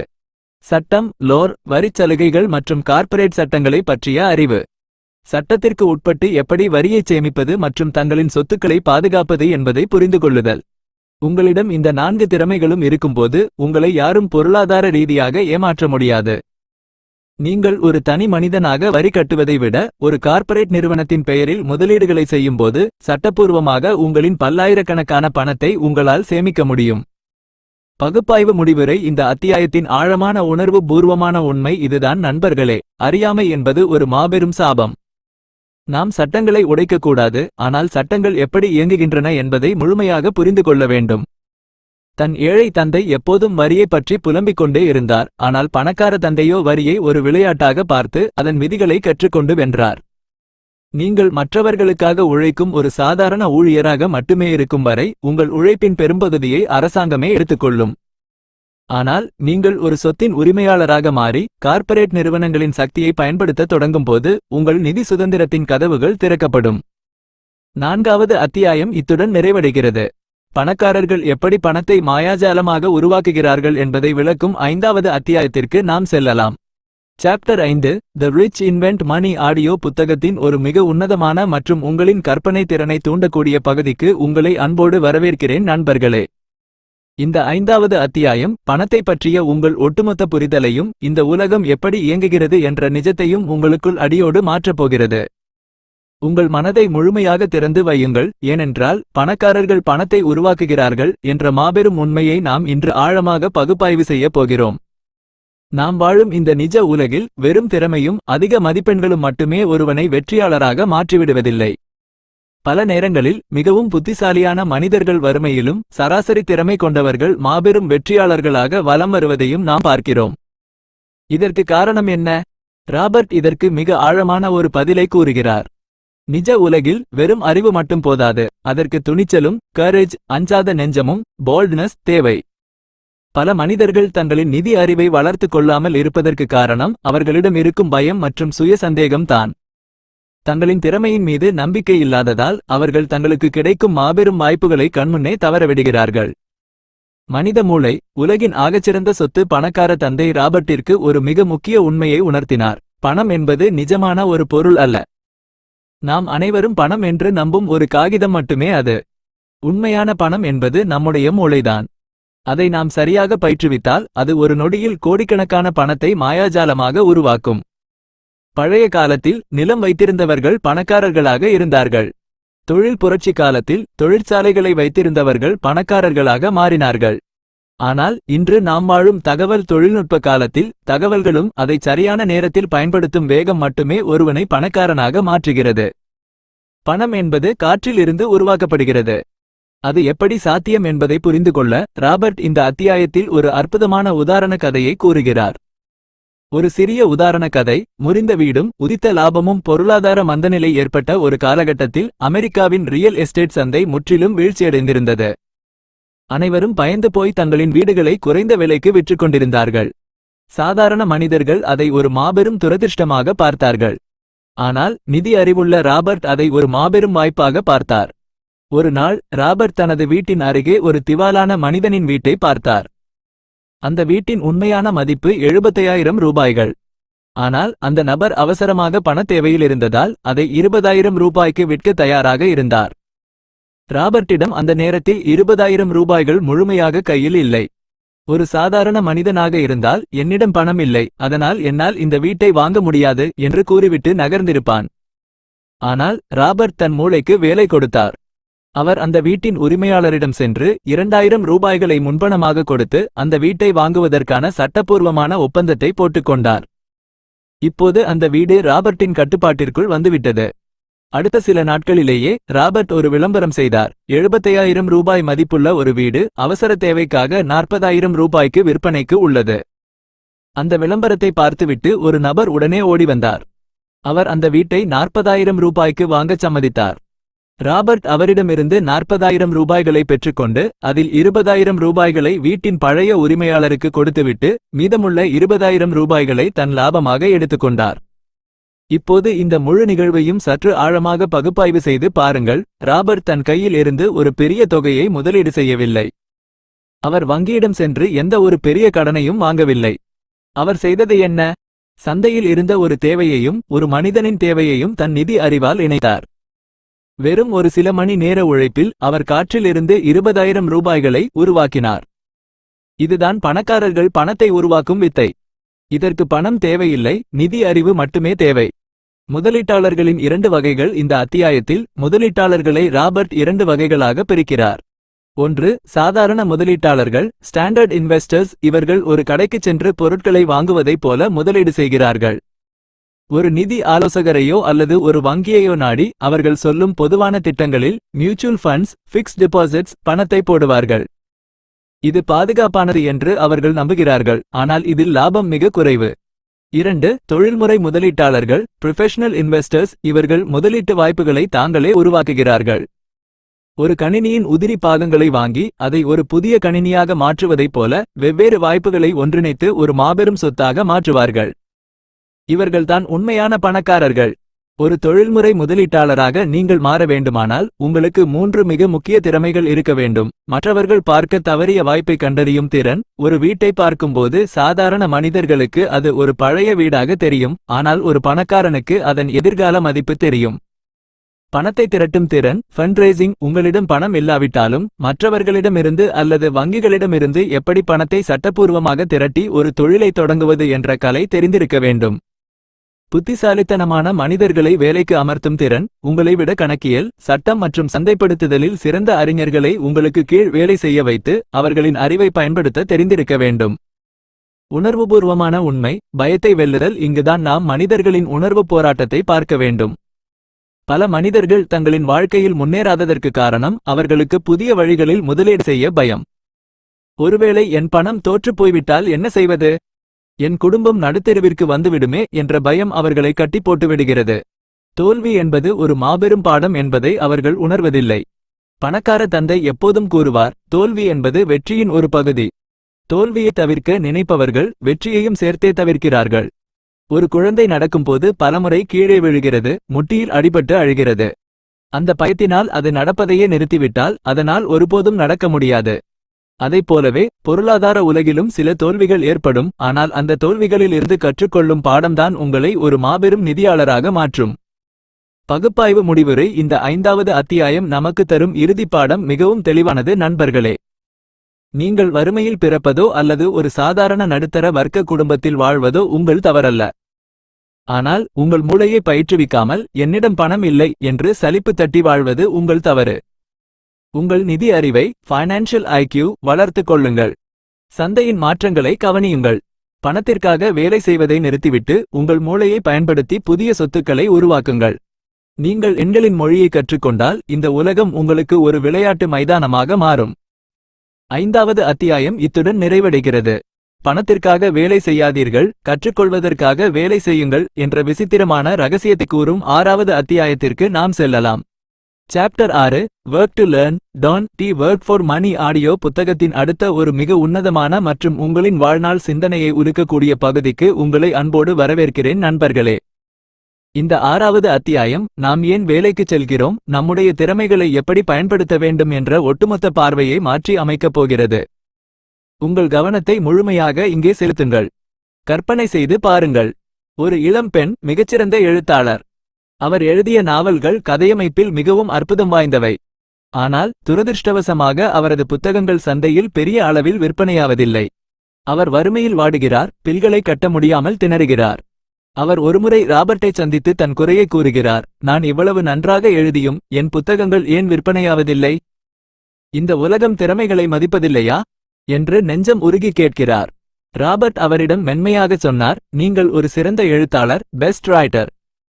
ஆனால் உங்களுக்கு உங்கள் புத்தகத்தை சந்தைப்படுத்த பெஸ்ட் செல்லர் தெரியவில்லை. நீங்கள் ஒரு விளம்பர நிறுவனத்திலோ அல்லது விற்பனை துறையிலோ சேர்ந்து ஒரு சில மாதங்கள் வேலை செய்ய வேண்டும். அந்த பெண்ணுக்கு கோபம் வந்துவிட்டது. நான் ஒரு படித்து பட்டம் பெற்ற எழுத்தாளர். என்னைப் போய் ஒரு சாதாரண பொருட்களை விற்கும் விற்பனையாளராக வேலை செய்யச் சொல்கிறீர்களா? என்னால் முடியாது என்று கோபத்துடன் கூறிவிட்டு சென்றார். இந்த இடத்தில் இருக்கும் ஆழமான உண்மை என்ன தெரியுமா? இந்த உலகம் மிகச்சிறந்த எழுத்தாளர்களை தேடுவதில்லை, அது மிகச்சிறந்த முறையில் விற்கப்படும் புத்தகங்களைத்தான் தேடுகிறது. அந்த பெண் தன் திறமையின் மீது மட்டுமே கவனம் செலுத்தினாரே தவிர அதை உலகிற்கு எப்படி கொண்டு சேர்ப்பது என்ற வணிக கலையை கற்றுக்கொள்ள மறுத்துவிட்டார். இந்த அறியாமைதான் பல திறமையாளர்களை வறுமையில் வைத்திருக்கிறது. ஒரு சிறிய உதாரண கதை, இரு நண்பர்களின் வெவ்வேறு பாதைகள். இந்த அத்தியாயத்தின் கருத்தை இன்னும் ஆழமாக புரிந்து கொள்ள ஒரு சிறிய உதாரண கதையை பார்ப்போம். ராம் மற்றும் ஷியாம் என்று 2 இளைஞர்கள் இருந்தார்கள். இருவரும் ஒரே கல்லூரியில் கணினி அறிவியல் துறையில் படித்து முடித்தார்கள். ராம் ஒரு மிகச்சிறந்த மென்பொருள் பொறியாளர். அவனுக்கு ஒரு பெரிய நிறுவனத்தில் மிக உயர்ந்த சம்பளத்தில் வேலை கிடைத்தது. அவன் தன் வேலையில் மட்டுமே கவனம் செலுத்தினான். சம்பளம் அதிகமாக கிடைத்ததால் அவன் மிகவும் மகிழ்ச்சியாக இருந்தான். பணம் எங்கே அதிகமாக கிடைக்கிறதோ அங்கேதான் வேலை செய்ய வேண்டும் என்பது அவனது கொள்கை. ஆனால் ஷியாம் சற்றே மாறுபட்டவன். அவனுக்கு மென்பொருள் துறையில் நல்ல அறிவு இருந்தாலும் அவன் ஒரு சிறிய நிறுவனத்தில் குறைந்த சம்பளத்திற்கு வேலைக்குச் சேர்ந்தான். ஏன் தெரியுமா? அந்த சிறிய நிறுவனத்தில் இருந்தால் மட்டுமே மென்பொருள் தயாரிப்பது எப்படி, வாடிக்கையாளர்களிடம் பேசுவது எப்படி, ஒரு தொழிலை எப்படி நிர்வகிப்பது என்று அனைத்து துறைகளையும் கற்றுக்கொள்ள முடியும் என்று அவன் நினைத்தான். ஓராண்டுக்குப் பிறகு ஷியாம் அந்த வேலையை விட்டுவிட்டு ஒரு விளம்பர நிறுவனத்தில் அட்வர்டைசிங் ஏஜென்சி இன்னும் குறைந்த சம்பளத்திற்கு வேலைக்குச் சேர்ந்தான். அவனது நண்பன் ராம் அவனை கேலி செய்தான். நீ என்ன முட்டாளா? சம்பளம் அதிகமாக வாங்குவதை விட்டுவிட்டு ஏன் இப்படி அலைகிறாய் என்றான். ஷியாம் அமைதியாகச் சொன்னான், நான் பணத்திற்காக வேலை செய்யவில்லை, கற்றுக்கொள்வதற்காக வேலை செய்கிறேன். 5 ஆண்டுகள் கழிந்தன. ராம் அதே நிறுவனத்தில் இன்னும் ஒரு ஊழியராகவே இருந்தான். அவனது சம்பளம் உயர்ந்திருந்தது, ஆனால் அவனது வேலைப்பளுவும் பயமும் அதிகரித்திருந்தது. நிறுவனத்தில் ஏதேனும் ஆட்குறைப்பு நடந்தால் தன் நிலைமை என்ன என்ற பயத்தில் அவன் வாழ்ந்தான். ஆனால் ஷியாம் இப்போது ஒரு புதிய மென்பொருள் நிறுவனத்தை தொடங்கினான். அவனுக்கு மென்பொருள் தயாரிக்கவும் தெரியும், அதை வாடிக்கையாளர்களிடம் விற்கவும் தெரியும், ஒரு நிறுவனத்தை நடத்தவும் தெரியும். அவன் ஒரு சில ஆண்டுகளிலேயே மாபெரும் கோடீஸ்வரனாக மாறினான். ராம் இன்னும் ஒரு ஊழியராக இருக்கும்போது ஷியாம் பல 100 ஊழியர்களுக்கு முதலாளியாக மாறினான்.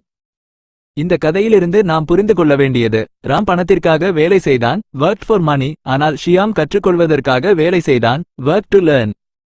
அடுக்கடுக்கான திறமைகளின் சக்தி, சினர்ஜி ஆஃப் ஸ்கில்ஸ். ராபர்ட்டின் ஏழை தந்தை எப்போதும் கூறுவார், ஒரு துறையை தேர்ந்தெடு, அதில் மிக ஆழமான நிபுணத்துவம், ஸ்பெஷலைசேஷன் பெறு. நடுத்தர வர்க்கத்தின் சிந்தனை இதுதான். அவர்கள் ஒரு குறிப்பிட்ட துறையில் மட்டுமே நிபுணராக விரும்புவார்கள். ஆனால் பணக்கார தந்தை முற்றிலும் மாறுபட்ட அறிவுரையை கொடுத்தார். அனைத்து துறைகளை பற்றியும் ஓரளவாவது தெரிந்து வைத்திரு. உங்களிடம் ஒரே ஒரு துறையில் மட்டுமே 100 விழுக்காடு அறிவு இருந்தால் நீங்கள் அந்த துறையின் அடிமையாக மாறிவிடுவீர்கள்.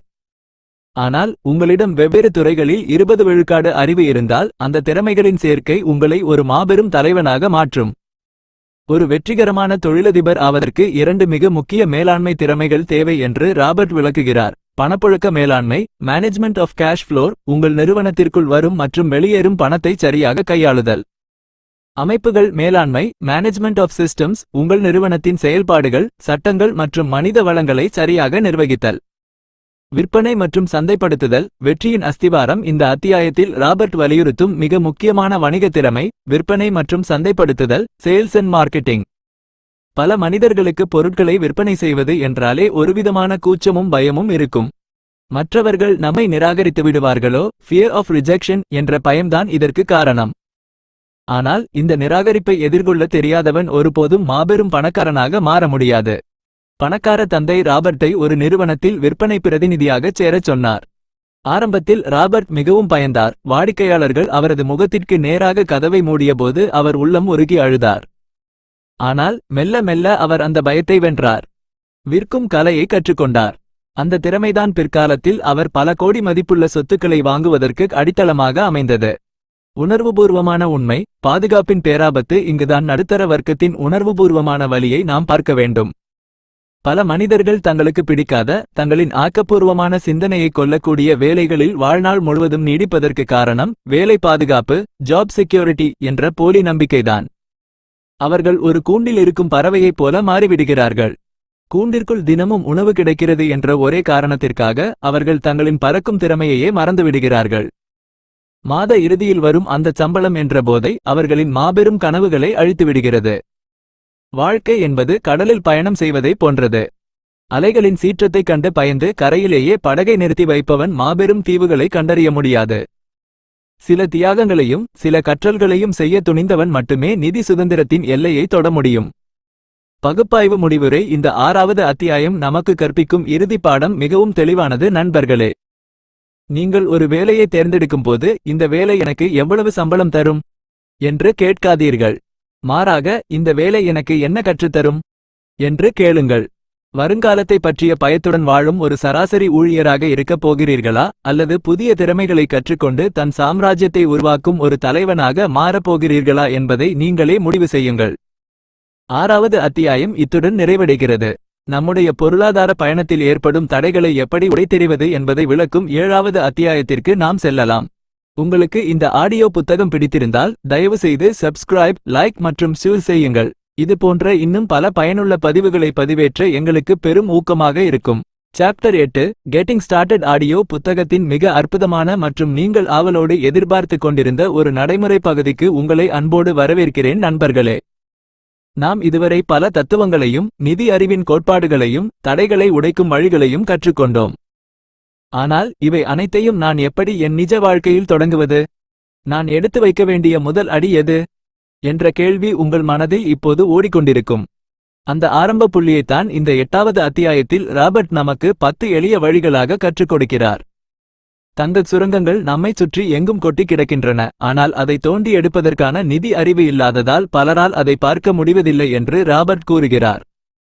இந்த தங்கத்தை அள்ள உங்களுள் இருக்கும் அந்த மாபெரும் நிதியாளனை தூண்டுவதற்கு தேவையான 10 தங்க விதிகளை நாம் இப்போது ஆழமாக பகுப்பாய்வு செய்வோம்.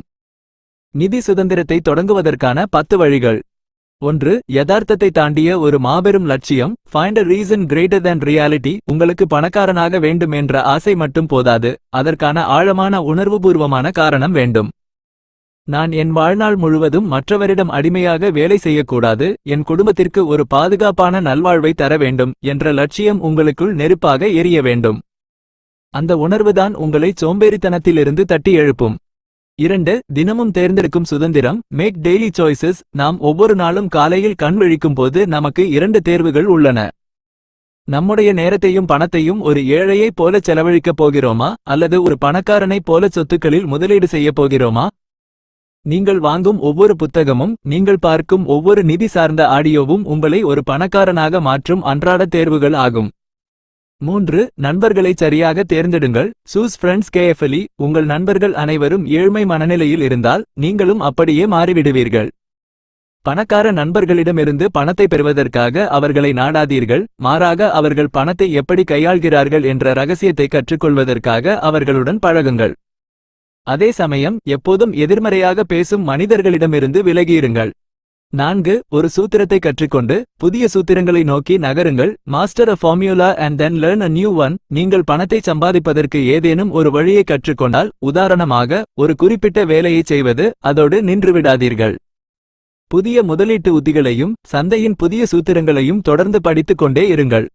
வேகமாக மாறுவது இன்றைய உலகின் முக்கிய விதி. 5. முதலில் உங்களுக்கே பணம் செலுத்துங்கள். பே யோர்செல்ஃப் ஃபர்ஸ்ட். உங்களுக்கு சுயக்கட்டுப்பாடு, செல்ஃப் டிசிப்ளின் இல்லையென்றால் உங்களால் ஒருபோதும் பணக்காரர் ஆக முடியாது. உங்கள் மாத வருமானத்தில் ஒரு குறிப்பிட்ட பகுதியை உங்களின் சொத்து பகுதிக்கு முதலில் ஒதுக்கிவிடுங்கள். அதன் பிறகு பில்களை கட்டுவதற்கு பண தட்டுப்பாடு ஏற்படும்போது பயந்து போய் கடனை வாங்காமல் புதிய வருமானத்தை உருவாக்க உங்கள் மூளையை பழக்குங்கள். ஒரு சிறிய உதாரண கதை. கார்த்திக்கின் தங்க கவசம். இந்த நடைமுறை பாடங்களை இன்னும் எளிதாக புரிந்து கொள்ள ஒரு சிறிய உதாரண கதையை பார்ப்போம். கார்த்திக் என்ற ஒரு இளைஞன் ஒரு மென்பொருள் நிறுவனத்தில் வேலை செய்து வந்தான். அவனது சம்பளம் அவனது அன்றாட செலவுகளுக்கே சரியாக இருந்தது. அவனுக்கு தன் வாழ்க்கையை மாற்ற வேண்டும் என்ற மாபெரும் லட்சியம், விதி ஒன்று இருந்தது. அவன் ஒரு புதிய பழக்கத்தை தொடங்கினான். ஒவ்வொரு மாதமும் சம்பளம் வந்தவுடன் நிலத்தின் தவணையையோ அல்லது ஆடம்பர செலவுகளையோ செய்வதற்கு முன்பாக தன் சம்பளத்தில் 20% பணத்தை ஒரு தனி கணக்கில் முதலீட்டிற்காக ஒதுக்கினான். விதி 5. அவனது நண்பர்கள் அனைவரும் வார இறுதியில் சொகுசு விடுதிகளுக்கு சென்று பணத்தை வாரி இறைத்தபோது, கார்த்திக் முதலீடு தொடர்பான புத்தகங்களை படிப்பதிலும் நிதி சார்ந்த வகுப்புகளில் கலந்து கொள்வதிலும் தன் நேரத்தை செலவழித்தான். விதி 2. ஒரு நாள் அவனது நண்பன் ஒருவன் பங்குச்சந்தையில் ஒரு குறிப்பிட்ட நிறுவனத்தின் பங்குகள் மிக குறைந்த விலைக்கு கிடைப்பதாக கூறினான். கார்த்திக் அந்த நிறுவனத்தின் நிதிநிலை அறிக்கையை தன் கணக்கியல் அறிவைக் கொண்டு பகுப்பாய்வு செய்தான். அவனிடம் ஏற்கனவே சேமித்து வைத்திருந்த முதலீட்டு பணம் தயாராக இருந்தது. அவன் அந்த பங்குகளை வாங்கினான். அடுத்த 2 ஆண்டுகளில் அந்த நிறுவனத்தின் மதிப்பு 3 மடங்கு உயர்ந்தது. கார்த்திக் அந்த பங்குகளை விற்று வந்த லாபத்தைக் கொண்டு ஒரு சிறிய வாடகை தரக்கூடிய கடையை வாங்கினான். இப்போது அவனுக்கு மாதாமாதம் ஒரு நிலையான வாடகை வருமானம் வரத் தொடங்கியது. அவன் தன் வேலையில் இருக்கும்போதே அவனுக்கான ஒரு சொத்து சாம்ராஜ்யத்தை தொடங்கிவிட்டான். இந்த கதையில் கார்த்திக்கை வெற்றியாளராக மாற்றியது அவனது சுயக்கட்டுப்பாடும் அவன் தினமும் எடுத்த புத்திசாலித்தனமான முடிவுகளும் தான். 6. உங்கள் தரகர்களுக்கு நல்ல ஊதியம் கொடுங்கள். பே யோர் புரோக்கர்ஸ் வெல். பல மனிதர்கள் தங்களின் கணக்காளர்களுக்கும் நிதி ஆலோசகர்களுக்கும் கமிஷன் அல்லது ஊதியம் கொடுக்க கஞ்சத்தனம் படுவார்கள். ஆனால் பணக்கார தந்தை கூறுவார், உங்களுக்கு பல்லாயிரக்கணக்கான பணத்தை ஈட்டித்தரும் நிபுணர்களுக்கு நீங்கள் தாராளமாக ஊதியம் கொடுக்க வேண்டும். அவர்களின் அறிவுதான் உங்களை பாதுகாக்கும் கவசம். 7. முதலீட்டின் அசல் தொகையை தாண்டிய லாபம். Be an Indian giver. ஒரு முதலீட்டை செய்யும்போது நான் முதலீடு செய்த அசல் பணம் எவ்வளவு சீக்கிரம் என் கைக்கு திரும்ப வரும், அதன் பிறகு எனக்கு கிடைக்கும் இலவச சொத்து எது என்று யோசிக்க வேண்டும். அசல் பணம் திரும்ப வந்த பிறகும் அந்த சொத்து உங்களுக்கு வாழ்நாள் முழுவதும் லாபத்தை தந்து கொண்டே இருக்க வேண்டும்.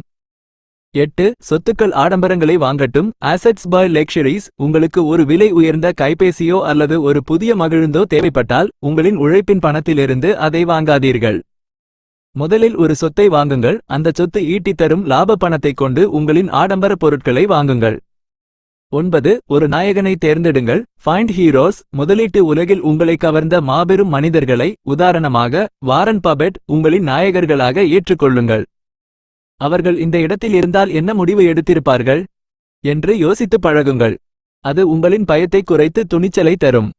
10. கொடுங்கள், அது உங்களுக்கு திரும்ப கிடைக்கும். Give and you shall receive. உங்களுக்கு பணம் தேவைப்பட்டால் முதலில் மற்றவர்களுக்கு பணத்தை கொடுங்கள், உதவி செய்யுங்கள். உங்களுக்கு அன்பு தேவைப்பட்டால் அன்பை கொடுங்கள். இந்த பிரபஞ்சத்தின் விதி, நீங்கள் எதை கொடுக்கிறீர்களோ அதை உங்களுக்கு பல மடங்கு திருப்பித் தரும். பகுப்பாய்வு முடிவுரை. இந்த 8வது அத்தியாயம் நமக்கு கற்பிக்கும் இறுதி பாடம் மிகவும் தெளிவானது நண்பர்களே. நிதி சுதந்திரம் என்பது ஒரே இரவில் நடக்கும் மாயாஜாலம் அல்ல. அது நாம் ஒவ்வொரு நாளும் எடுக்கும் சிறு சிறு புத்திசாலித்தனமான முடிவுகளின் ஒட்டுமொத்த பலன். என்னிடம் முதலீடு செய்ய பணம் இல்லை என்று சாக்குப்போக்குகள் சொல்வதை நிறுத்திவிட்டு உங்களிடமிருக்கும் அந்த மாபெரும் சொத்தான மூளையை பயிற்றுவிக்கத் தொடங்குங்கள். முதல் அடியை இப்போதே எடுத்து வையுங்கள். 8வது அத்தியாயம் இத்துடன் நிறைவடைகிறது. இன்னும் சில கூடுதல் நடைமுறை வழிகளை கூறும் 9வது அத்தியாயத்திற்கு நாம் செல்லலாம். Chapter 9 still want more. Here are some to dos audio புத்தகத்தின் இறுதிச் செயல்பாட்டு பகுதிக்கு உங்களை அன்போடு வரவேற்கிறேன் நண்பர்களே. முந்தைய அத்தியாயத்தில் நாம் நிதி சுதந்திரத்திற்கான 10 தங்க விதிகளை பார்த்தோம்.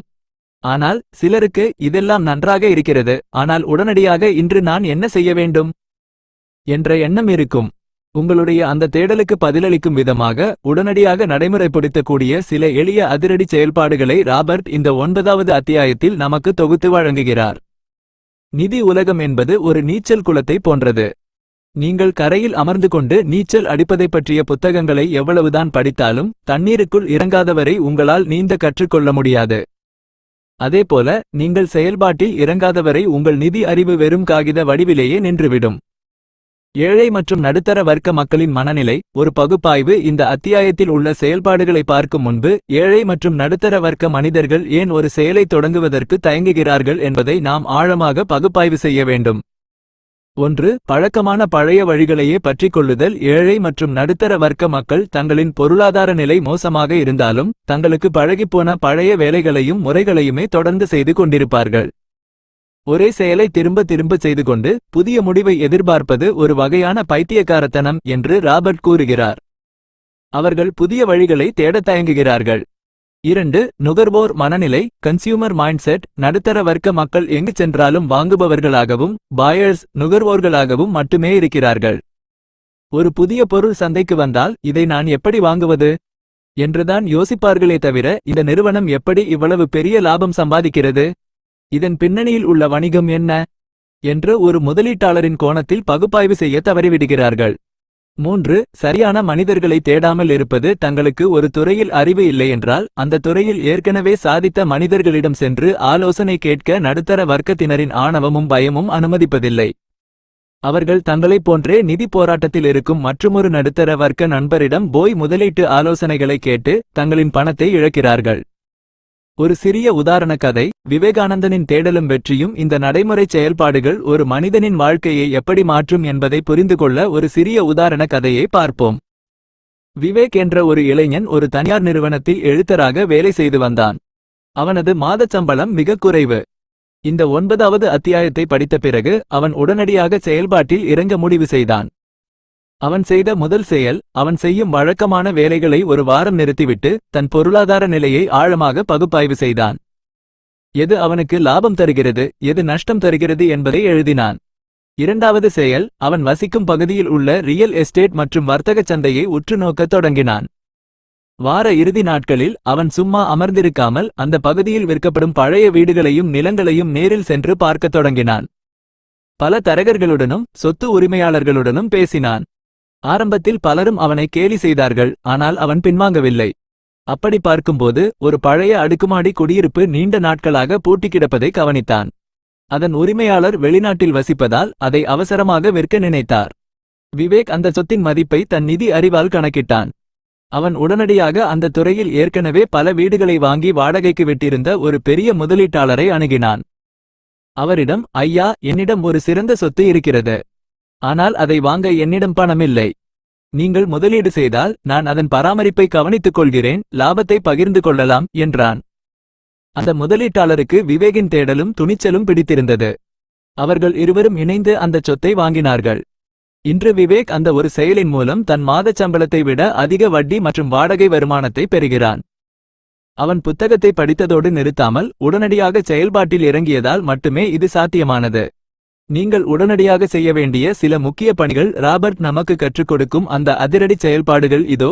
நீங்கள் செய்வதை நிறுத்துங்கள். Stop doing what you are doing. உங்களின் தற்போதைய பொருளாதார நிலை திருப்திகரமாக இல்லை என்றால் நீங்கள் இதுவரை செய்து கொண்டிருந்த தவறான நிதி செயல்பாடுகளை உடனடியாக நிறுத்துங்கள். எது வேலை செய்கிறது, எது வேலை செய்யவில்லை என்று சுய பரிசோதனை செய்யுங்கள். புதிய யோசனைகளை தேடுங்கள். Look for new ideas. புத்தக கடைகளுக்கு சென்று முற்றிலும் மாறுபட்ட முதலீட்டு உத்திகளை கொண்ட புத்தகங்களை வாங்கி படியுங்கள். புதிய சூத்திரங்களை கற்றுக்கொள்ளுங்கள். சாதித்த மனிதர்களை கண்டறியுங்கள். Find someone who has done what you want to do. நீங்கள் எந்த துறையில் முதலீடு செய்ய விரும்புகிறீர்களோ அந்த துறையில் ஏற்கனவே சாதித்த ஒரு மனிதரை கண்டறிந்து அவரிடம் ஆலோசனைகளை பெறுங்கள். அவர்களுக்கு மதிய உணவு வாங்கிக் கொடுத்து அவர்களின் அனுபவ ரகசியங்களை கேட்டு தெரிந்து கொள்ளுங்கள். வகுப்புகளில் கலந்து கொள்ளுங்கள். Take classes and buy tapes. நிதிச்சந்தை, கணக்கியல் மற்றும் முதலீடு சார்ந்த பயிலரங்குகளில் கலந்து கொள்ளுங்கள். உங்களின் அறிவை வளர்ப்பதற்காக பணத்தை செலவழிக்க தயங்காதீர்கள். நிறைய சலுகைகளை முன்வையுங்கள். Make lots of offers. நீங்கள் ஒரு சொத்தை வாங்க நினைக்கும்போது அதன் உரிமையாளரிடம் பலவிதமான சலுகைகளை ஆஃபர்ஸ் முன்வையுங்கள். இல்லை என்ற பதில் வரலாம், ஆனால் தொடர்ந்து முயற்சிக்கும்போது ஏதேனும் ஒரு கதவு உங்களுக்காக திறக்கும். முதலீடு செய்ய நினைக்கும் பகுதியில் உலா வாருங்கள். Jog, walk or drive a certain area. நீங்கள் முதலீடு செய்ய விரும்பும் பகுதியை தொடர்ந்து 10 நிமிடங்களாவது நேரில் சென்று பாருங்கள். அங்குள்ள மாற்றங்களை கவனியுங்கள். சந்தையின் துடிப்பை உணருங்கள். பகுப்பாய்வு முடிவுரை. இந்த 9வது அத்தியாயம் நமக்கு தரும் இறுதி பாடம் மிகவும் தெளிவானது நண்பர்களே. எண்ணங்கள் மட்டுமே ஒரு மனிதனை மாற்றிவிடாது, செயல்கள் மட்டுமே மாற்றத்தை உருவாக்கும். நடுத்தர வர்க்கத்தினர் எப்போதும் நாளை பார்த்து கொள்ளலாம் என்று தள்ளி போடுவார்கள். ஆனால் பணக்காரர்கள் இன்றே செய்வோம் என்று செயல்பாட்டில் இறங்குவார்கள். உங்களுக்கு முன்னால் ஒரு மாபெரும் வாய்ப்பு காத்துக் கொண்டிருக்கிறது. பயத்தை உதறி தள்ளிவிட்டு உங்களின் முதல் அடியை இப்போதே எடுத்து வையுங்கள். புத்தகத்தின் 9 அத்தியாயங்களும் இத்துடன் நிறைவடைந்தன நண்பர்களே. அடுத்ததாக ராபர்ட் கியோசாகியின் இறுதி சிந்தனைகளை உள்ளடக்கிய ஃபைனல் தாட்ஸ் என்ற பகுதிக்கு நாம் செல்ல தயாராக இருக்கிறோம். ஃபைனல் தாட்ஸ் ஆடியோ புத்தக பயணத்தின் இறுதி மற்றும் மிக உன்னதமான பகுதிக்கு உங்களை அன்போடு வரவேற்கிறேன் நண்பர்களே. ராபர்ட் கியோசாகி தனது 9 அத்தியாயங்களின் ஆழமான நிதி பாடங்களை முடித்த பிறகு வாசகர்களுக்கு தரும் இறுதிச் சிந்தனைகள் இவைதான். அவர் தனது கல்லூரி படிப்பை முடிக்கும் மகனுக்கு எழுதிய சில முக்கிய கடித குறிப்புகளையும் நிதி சுதந்திரத்திற்கான இறுதி வழிகாட்டுதலையும் இந்த பகுதியில் சுருக்கமாக தொகுத்து வழங்கியுள்ளார். நிதி சுதந்திரத்தின் இறுதிச் செய்திகள். ராபர்ட் இந்த இறுதிப் பகுதியில் வலியுறுத்தும் 3 மிக முக்கியமான உண்மைகள் இதோ. 1. கல்வி நிறுவனங்களின் ஏமாற்றம். நம்முடைய தற்போதைய பள்ளி மற்றும் கல்லூரி கல்வி முறைகள் மாணவர்களுக்கு பணத்தை பற்றி எதுவும் கற்றுக் கொடுப்பதில்லை. அவை மாணவர்களை ஒரு சிறந்த தொழிலாளியாக மாற்றுவதற்கே பயிற்றுவிக்கின்றன. ஆனால் நிஜ உலகில் உங்களுக்கு தேவையானது கல்வி பட்டங்கள் மட்டுமல்ல, உங்களுடைய நிதி அறிவு, ஃபைனான்ஷியல் லிட்டரசி மட்டுமே உங்களை காப்பாற்றும். 2. உங்களிடம் இருக்கும் மாபெரும் சொத்து உங்களுடைய மூளையும் உங்களுடைய நேரமும் தான். இந்த உலகில் உங்களிடம் இருக்கும் 2 மிகப்பெரிய சொத்துக்கள். உங்கள் கையில் இருக்கும் ஒவ்வொரு ரூபாயையும் நீங்கள் எப்படி செலவழிக்கிறீர்கள் என்பதை பொறுத்தே உங்களின் எதிர்காலம் அமைகிறது. அதை ஒரு ஏழையைப் போல ஆடம்பர பொருட்களில் வீணடிக்கப் போகிறீர்களா அல்லது ஒரு பணக்காரனைப் போல சொத்துக்களில் முதலீடு செய்யப் போகிறீர்களா என்பதை நீங்களே தீர்மானிக்க வேண்டும். 3. கொடுப்பதன் ரகசியம். உங்களுக்கு இந்த வாழ்க்கையில் எது தேவையோ அதை முதலில் மற்றவர்களுக்கு கொடுங்கள். உங்களுக்கு பணம் தேவைப்பட்டால் மற்றவர்களின் வணிகத்திற்கு உதவி செய்யுங்கள். இந்த பிரபஞ்சத்தின் மிக முக்கிய விதி, நீங்கள் எதை கொடுக்கிறீர்களோ அதை உங்களுக்கு பல மடங்கு திருப்பித் தரும் என்பதுதான். நிறைவுரை. இந்த உலகம் மிக வேகமாக மாறிக்கொண்டிருக்கிறது. பழைய சிந்தனை முறைகளை கட்டிக்கொண்டு வாழ்பவர்கள் பொருளாதார ரீதியாக பின்தங்கி விடுவார்கள். உங்கள் நிதி அறிவை வளர்த்துக் கொள்ளுங்கள், சொத்துக்களை உருவாக்குங்கள், பணத்தை உங்களுக்காக வேலை செய்ய வையுங்கள். உங்களுள் இருக்கும் அந்த மாபெரும் நிதியாளனை தட்டி எழுப்பி நிதி சுதந்திரத்தின் எல்லையை தொடுவதற்கு என் மனமார்ந்த வாழ்த்துக்கள் நண்பர்களே. இத்துடன் ரிச் டாட் புவர் டாட் புத்தகத்தின் முழுமையான ஆடியோ பயணம் நிறைவடைகிறது. இது போன்ற நிதி சார்ந்த ஆடியோ பதிவுகளை கேட்க உங்களுக்கு விருப்பமா? நான் ஏற்கனவே என் சேனலின் தொகுப்பில் the psychology of money, make your own luck, Robert கியோசாகியின் rich dad's cash flow quadrant மற்றும் பிசினஸ் ஸ்கூல் போன்ற இன்னும் பல புத்தகங்களின் பதிவுகளை பதிவேற்றியுள்ளேன். அவற்றை நீங்கள் அங்கே கேட்கலாம். நன்றி, வணக்கம்.